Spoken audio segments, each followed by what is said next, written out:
Sponsored by Costa Marina Case Vacanze, B&B e ristorante a Peschici Gargano. Info 348 83 29 295 costamarinapeschici.it. Impresa Valassi Fermo e Franco. L'arte di costruire e ristrutturare. www.valassiff.it. Trattoria Cantù dal 1897 all'Ifornasette di Olginate. trattoriacantù.com. Studio dentistico Caponero Dottor Livio. Sulla bocca di tutti. caponerolivio.it.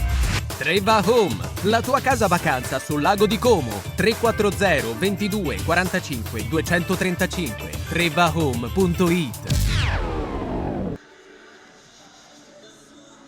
Alla Silvio Piola di Vercelli si affrontano la Pro, padrona di casa, e la Calciolecco per la partita valida per l'ultima giornata del girone di andata del girone A di Serie C.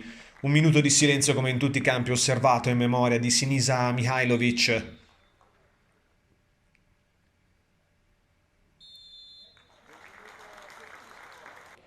E poi è partita vera con la Pro Vercelli a dare il via alle ostilità. Non è servita la chiamata alle armi del pubblico piemontese con i biglietti a €1, veramente pochi, 811 di spettatori, 128 da Lecco. 18esimo calcio d'angolo, il colpo di testa di Zeliak e poi Buso con il tap-in vincente, perché l'arbitro, su segnalazione dell'assistente, segnala che la rete è valida, la palla ha varcato la linea della porta di Valentini.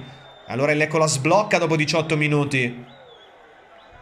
Vanno a esultare i giocatori blucelesti sotto lo spicchio, appunto, dei 128 supporter giunti dall'Ario.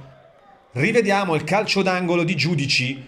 Palla alta, colpo di testa di Zeliak, la parata in qualche modo bella di Valentini, ma poi non possono nulla i giocatori della Pro Vercelli sul destro di Buso, che ritrova il gol e ritrova fiducia. 37esimo, ancora la Pro Vercelli che prova a reagire in questa fase ma non riesce a concretizzare. Qui il colpo di testa di Comi in avvitamento, non riesce a dare forza, nessun problema per Melgrati. Buso ci prova a sinistra il Lecco, che scende forte su quella fascia con Zambataro.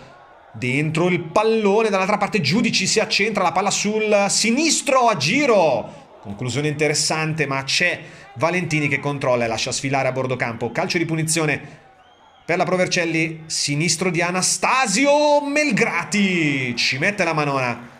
Bello intervento dell'estremo difensore del Lecco. 57esimo, punizione buttata dentro, c'è un tocco, attenzione, la palla arriva lì, serie di batti e ribatti della morte, insacca il pareggio dalla Pro Vercelli al minuto 57. Pareggiano i padroni di casa nel momento migliore forse della propria partita. Una ripresa giocata sicuramente molto meglio rispetto al primo tempo. Vediamo il calcio di punizione.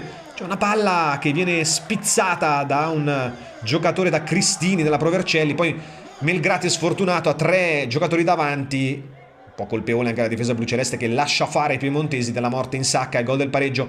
Cross da sinistra, dentro, colpo di testa di Comi. Melgrati va a salvare il risultato, in questo caso ancora il portiere del Lecco. Grande occasione per la Pro Vercelli, che gioca meglio nella ripresa, sicuramente costruisce di più.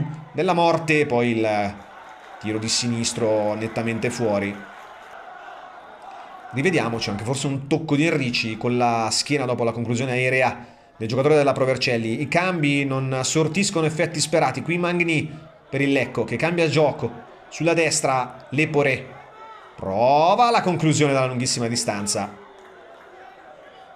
Un po' pretenzioso questo destro, finisce alto. Scarseggiano le occasioni. 89esimo, quasi 90esimo, dentro il pallone, colpo di testa. Questa è una grande chance. Arrighini può solo vedere il pallone uscire fuori. Qui il portiere del Lecco. 93esimo, finisce la partita, scarseggiano le occasioni. La Pro Vercelli al momento migliore a inizio ripresa, poi anche il Lecco si accontentano un po' le squadre del pareggio. 1-1 per quest'ultima di fine andata.